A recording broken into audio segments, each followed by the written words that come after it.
Выразить от него лично слова соболезнования по погибшим вашим родственникам, друзьям. Мы разделяем вашу утрату, боль.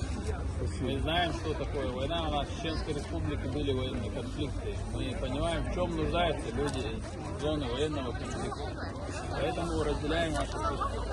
Мы с огромным удовольствием постараемся оказать вам самые лучшие условия, организовать самые лучшие условия для комфортного проживания в Чеченской Республике.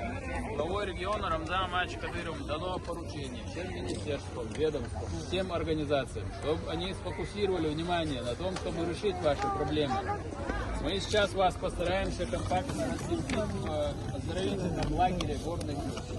Там первая группа переселенцев из сектора Газа тоже находится там.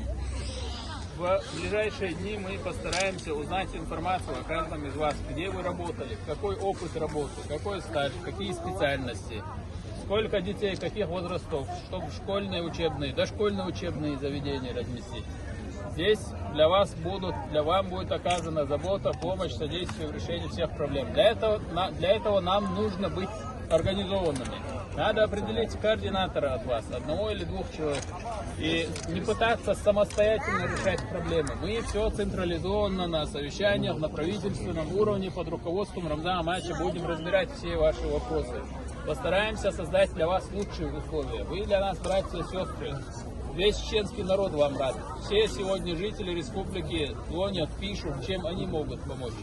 Кроме того, что оказываемая помощь здесь, в республике, когда вы еще были на той территории сектора Газа, Рамзан Амачевич Кадыров первым из руководителей регионов, стран заявил свою однозначную позицию в поддержку наших братьев.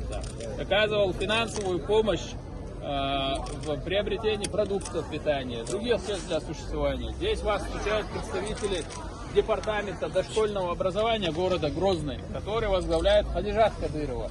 Встречает вас с подарками. Они будут вам проводить акции, проводить различную программу для вас, ознакомительную программу, культурную программу. Мы постараемся создать для вас комфортные условия, чтобы вы чувствовали себя как дома. Мы еще раз вам рады, и мы разделяем вашу боль, трагедию. Спасибо. Так что, друзья, мы знаем, что вы устали, вы долго выбирались. Мы сейчас вас организованно доставим место назначения. И дальше уже будем с каждым выходить на связь, собирать информацию. У вас главный координатор вы, я так полагаю, да? Вы, да? Как зовут вас? Абдулла. Много русскоговорящих? Да. Все. Хорошо, мы будем держать с вами контакт. Возьмем ваш номер и все ваши проблемы, пожелания на месте, время проживания. Вы должны обращаться к Абдулле. Он будет с нами на связи, он будет на связи с руководителем лагеря. Чтобы самим не выходить, не пытаться решать какие-то проблемы, вы обращаетесь к Абдулле. Мы договорились? А вы доведите. Можно создать, если есть телефоны у наших братьев и сестер, можно какую-то группу создать, чат создать. Хорошо? Мы тоже туда добавимся. И организованно здесь вопросы решаются благодаря Рамзану Амачевичу быстро, четко, качественно, оперативно. Поэтому, да,